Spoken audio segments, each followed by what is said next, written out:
Sa dilim at maangin na gabi, nakalanghap ang isang masamang espiritu ng isang kaaya-ayang halimuyak. Ang sulok ng bibig ng masamang espiritu ay tumulo ng laway. Tila ang amoy na ito ay isang bagay na pambihira. Biglang nanlaki ang mga mata ng masamang espiritu at agad itong sumugod patungo sa pinagmulan ng halimuyak. Ito ay isang bihirang pagkakataon. Kailangan kong hanapin ang napakabihirang katawan ng walang hanggang buhay at agad itong ubusin, upang makamit ang immortalidad. Ang katawan ng walang hanggang buhay na hinahanap ng masamang espiritu ay walang iba kundi si Chinchanan, isa sa maraming malas na transmigrators na katulad ko. Tinitingnan ko ang iba pang mga transmigrators mula sa malayo. Lahat sila ay nagtatagumpay sa kanilang mga paglalakbay, nagsisimula sa mataas na antas. Ngunit nang ako ay mag-transmigrate sa kaharian ng paglinang, ang aking mga meridians ay nabarahan, kaya imposibleng makapaglinang. Hinamak ako ng mga pangunahing sekta, ngunit ang pinakanakakainis ay ang mga salita ng matanda, Chinchanan, hindi ka walang silbi. Ikaw ang maalamat na katawan ng walang hanggang buhay. Ang pagkain sa iyo ay magdadala ng agarang pag-akyat. Napakakapanabik, napakakilig. At para sa kalalabasan na ito, ang masasabi ko lang ay kung hindi ako makakapaglinang, bakit pa ako bibigyan ng ganoong klaseng katangian at pahirapan ng 3 taon? Pinapalo ng hindi mabilang na atake mula sa mga halimaw at demonyo, at nagtitiis ng pisikal at mental na pagpapahirap. At pinilit ang sekta na maglunsad ng maraming kontra-atake. Walang pagpipilian ng matanda kundi basagin ang kawalan at dalhin ako dito upang magtago. Ini-ICR ko ayuan, hindi ko na matiis. Buwisit, sawa na ako. Bakit nagtatagumpay ang ibang mga transmigrators habang ako ay naghihirap ng ganito? Ang langit lang ang nakakaalam kung buhay pa ako sa susunod na sandali. Paano ako pahihirapan ng langit ng ganito? Kung may tapang ka, patamaan mo ako ng kidlat. Para bang kumpirmahin ang aking mga salita, isang divine thunderbolt ang biglang bumaba mula sa langit, at agad akong nanghina. Mabilis akong yumukod ng malalim sa 170 degree na anggulo upang humingi ng paumanhin, patawad. Patawad, nagbibiro lang ako. Hindi ito pwedeng magpatuloy ng ganito. Dapat akong bumalik at mag-ipon ng enerhiya sa pagtulog. Marahil bukas, ang matanda ay nakasakay sa isang magandang ulap at sorpresahin ako ng isang inihaw na manok. At sa sandaling iyon, isang malambot at banayad na boses ng babae ang umabot sa aking mga tainga. Bigla akong nakaramdam ng ginaw sa likod ko. Sino ka? Tinakat mo ako. Kailan ka pumasok? Ngunit sa susunod na segundo, biglang lumapit sa akin ang babae. Pagkatapos ay bamulong siya sa kanyang sarili, sinubukan ko. Ito ang aura ng katawan ng walang hanggang buhay. Habang tinitingnan ko ang babae sa harap ko, hindi ko maiwasang makaramdam ng pagkabigo. Ako ay talagang hinalikan niya. Isang kahihiyan. Naturally, wala akong kaaya-ayang ekspresyon para sa salbahan na sapilitang humulik sa akin. Agad ko siyang itinulak, ngunit tila nakuha ng aking paglaban ang pag-aproba ng babaeng ito. Talagang gusto niya akong sapilitang makuha. Paano ko ito matitiis bago ko mawala ang aking pagkabirhen? Sa huli, tinanong ko, tao ka ba o multo? Nang marinig ito, gumalaw ang puso ng babae, at hindi niya maiwasang ilantad ang kanyang tunay na anyo. Direkta akong natakot nito, mabilis akong bumalik sa inosenteng babae kanina, at pagkatapos ay bigla kong naalala ang mga salita ng matanda. Malinaw niyang sinabi na hanggat nanatili ako dito, magiging maayos ang lahat. Ngayon tapos na ako, malapit na akong sanayin ng engkanto sa harap ko. Ngunit ang engkanto na ito ay malinaw na hindi sumusunod sa karaniwang script. Direkta niyang kinagat ang aking balikat. Anong nangyari sa flower thief na ipinangako mo? Kaya ba mamamatay na naman ako? Ang aking 21 taon ng pagkabirhen, kasama ang 3 taon ng reincarnation, ay hindi pa rin malulutas, tama ba? Sa huli, ako lang ang kailangang magtiis ng lahat. Sakto, isang makapangyarihang puwersa ang bumulwak mula sa loob ko, sa wakas ay dumating ang aking pinakahihintay na cheat code.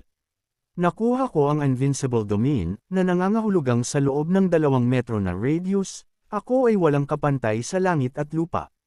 Sa labas ng 2 metro, ako ay talunan. Alam ko na, paano magkakaroon ng transmigrator na walang cheat code.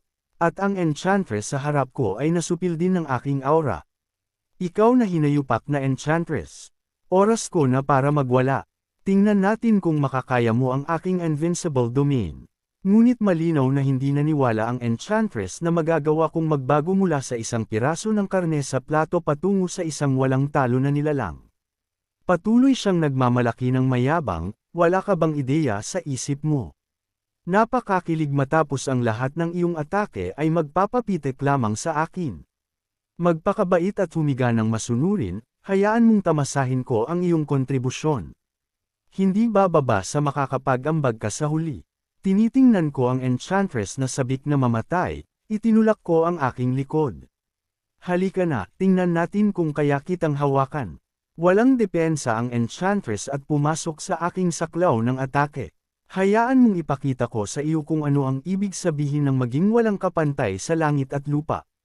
Bumato ako ng isang suntok, at ang buong mundo ay sumabog ng isang malaking butas. Ito ang tinatawag nilang pagbasag sa kalangitan. Sa pagmamasid sa walang kapantay na eksenang ito, maging ako ay humanga sa aking sariling kagandahan. Ito ay tiyak na hindi isang panaginip. Lumipad ako ng tuwid mula sa aking kinatatayuan. Ako, young master, ay hindi na kailangang mamuhay ng pagtatago at pag-iwas. At ang aking cheat code ay patuloy na nagpapaalala sa akin, na wala na ang host ng 3 Heavenly Ghostly and Celestial Maidens, nakakuha ng 10 puntos ng domain value. Para sa bawat 100 puntos ng domain na nakuha, ang saklaw ng Invincible Domain ay maaaring tumaas ng 1 metro. Ang kasalukuyang saklaw ng Invincible ay 2 metro. Gayunpaman, paano makukuha ang mga puntos ng domain ay naging isang malaking hamon. Ngunit kapag iniisip ko, kung ang aking invincible domain ay sumasaklaw sa buong kontinente, ano pa ang dapat kong alalahanin? Makukuha ko ang lahat ng gusto ko, maging ginto, pilak, o kayamanan. Nang ako ay lubos na nasisiyahan sa pantasyang ito, ang hindi maaasahang cheat code na ito ay nagbuhos ng malamig na tubig sa akin. Ang pamamaraan upang makakuha ng mga puntos ng domain ay kailangang tuklasin ng host. Simula kailan nila inaasahan na malalaman ng host ito ng mag-isa? Buwisit, napakawalang responsibilidad ba ng system na ito? Mukhang ang host ko ay hindi nakapagpapalugod sa system. Natatakot ako na mamamatay ako sa gutom bago ko ito malaman. Ilang araw na akong hindi kumakain. Gayunpaman, ang hindi ko alam ay, sa itaas ng firmamento, direktang tinusok ng aking suntok ang daanan na nag-uugnay sa itaas at ibabang mga kaharian. Sinusubukan din ng Heavenly Path na ayusin ang pagkawasak na dulot ng aking atake, sinusubukang takpan ng mga bakas ng aking pagkasira. Ngunit ang eksenang ito ay napansin na ng mga halimaw at demonyo sa loob ng 100 milya. Ano, tinusok ang kalangitan? Isang himala, kaya ba may bumagsak na divine treasure sa mortal realm? Maging ang mga cultivators na mas malayo ay nasaksihan ng makasaysayang sandaling ito at naghaka-haka na ang celestial phenomenon ay nagpapahiwatig ng pagbaba ng isang divine treasure, at malapit nang magsimula ang kaguluhan. Gayunpaman, ang mga bagay ay nagkataon lang na isang tunay na mabigat na espada mula sa itaas na kaharian ang bumagsak. Ang eksena ay lumipat sa nakaraang Shuanggo, isang mortal domain na nasa kalagayan ng kapayapaan. Biglang bumagsak ang dating buo na Immortal Tower sa isang iglap, at ang salarin ay syempre ang nakakabigla na suntok na bago ko lang ibinato. Walang natirang lugar na hindi nasira sa paligid, at maging ang pinakamagandang Immortal Tower ay direktang winasak ng suntok na iyon.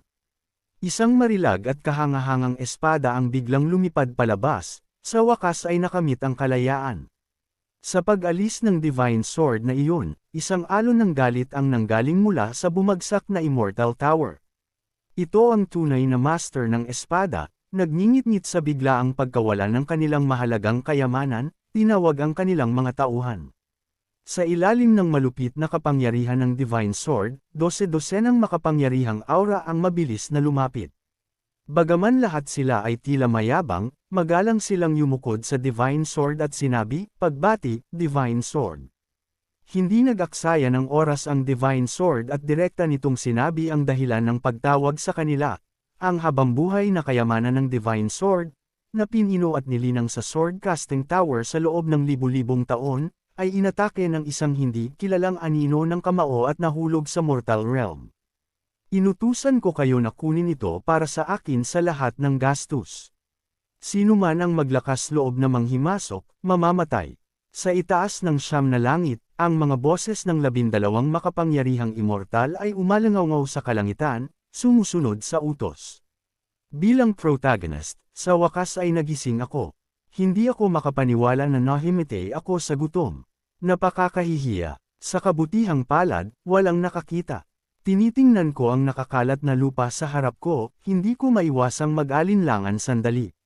Dapat ba akong kumain ng lupa upang punan ang aking tiyan? Ngunit agad kong ipinagwalang bahala ang walang kabuluhang ideyang ito. Hindi ko kailanman narating ang puntong kumain ng lupa sa ika-21 siglo. Mukhang bumabalik ako habang lumilipas ang panahon. Gayunpaman, isa pang tanong ang nagpahirap sa akin. Mayroong isang pormasayon sa templo na ito na inayos ng isang matanda upang maiwasan ang pagpasok ng mga halimaw at demonyo. Hindi dapat posible na makapasok sila, ngunit ngayong gabi, isang babaeng multo na nasa Foundation Establishment Realm ang nakapasok, na hindi makatwiran. Maaari kaya na hindi na kaya ng matanda. Ngunit pagkatapos ay napagtanto ko na kahit may nangyari sa matanda, wala akong magagawa. Pagkatapos ng lahat, mahina lang ako, maliban kung ang aking invincible domain ay maaaring lumipat kasama ko. Kung ang domain ay maaaring sumunod sa aking mga galaw, kung gayon ako ay magiging tunay na walang talo. Haha, subukan natin. Sinubukan ko ito, ngunit hindi nakakagulat, nabigo ako. Sa susunod na sandali, nang maramdaman ko ang labas ng invincible domain, mabilis kong binawi ang aking kamay. Buwisit. Ang direktang pakikipag-ugnayan sa labas ng mundo ng walang proteksyon ng domain ay nakakatakot at nakakapanindig balahibo. Mayroong tiyak na marumi sa labas. Mas mabuti pang manatili ako sa loob ng domain value ng masunurin. Kung iisipin, imposible na hahayaan ako ng system na pagsamantalahan ang isang bug. Ang pinakamahalagang bagay ngayon ay punan ang aking tiyan at makakuha ng mga puntos ng domain. Ngunit kung aalis ako sa invincible domain, magiging katulad ako ng isang tupa na ihahain. Ganap na hanggal na pag-uugali. Habang nagmumuni-muni ako, isang sumasaway na boses ang pumukaw ng aking pansin, at ang senaryo ng isang babae na bumababa mula sa langit, tulad ng sa isang nobelang harem, ay lumabas sa harap ng aking mga mata. Hindi ko maiwasang titigan ang babaeng may malambot na buhok na bumababa mula sa langit. Hindi ito pwedeng maging panaginip, di ba? Sa sandaling iyon, isang lalaking may peklat sa mukha na hindi mukhang mabuting tao ang pumasok. Maging masunurin, huwag mong isipin na makatakas, kung hindi, sasampalin kita hanggang mamatay. Bagaman ang malaking lalaki ay may nagbabantang anyo, malinaw na hindi natakot ang babaeng may malambot na buhok. Kung may lakas ka, patayin mo ako ngayon din. Tingnan natin kung paano ka haharapin ng aking ama. Sa panunood ng lahat ng nangyayari sa harap ko, hindi ko maiwasang umatras. Wala itong kinalaman sa akin. Kaya ko bang magtago kung hindi ko kayang pukawin sila? Hayaan ko na lang silang mag-away. Ngunit mabilis kong napagtanto na ang mga taong ito ay dapat na may pagkain. Mayroong tiyak na mayroon. Sa wakas, hindi na ako magugutom. Gayunpaman, nakatuon ang pansin ng babaeng may malambot na buhok sa akin. Paano nagkaroon ng immortal dito? Ngunit hindi na ako ang dating ako. Mayroon na akong cheat code. Agad akong kumilos. Ito ang aking teritoryo, at nang walang pahintulot ko, sino ang nagpahintulot sa iyo na pumasok? At ngayong nandito ka, naglakas loob ka pang sumagot. Malinaw na hindi mo ako iginagalang at ginulo mo ako habang ako ay nagtatamasa ng aking paglilibang. Kaya maging makatwiran at ibigay ang lahat ng iyong pagkain, kung hindi, magsisisi ka. Ngunit mas nagulat ang babaeng may malambot na buhok. Napakayabang ng mortal na ito. Naglakas loob kang pukawin si Aliciao. Hinahanap mo ang kamatayan. Sa kabilang banda, malinaw na hindi naniwala ang lalaking may peklat sa mukha. Binuhat niya ang maliit na babaeng may malambot na buhok ng isang kamay at nagbabantang sinabi sa akin, ikaw na mabahong pulubi. Mukhang gusto mong mamatay. Pagkatapos ay gumamit siya ng isang lubhang masama na teknik at binalaan ako na maging maingat sa aking susunod na buhay, sinabihan ako na kontrolin ang aking bibig.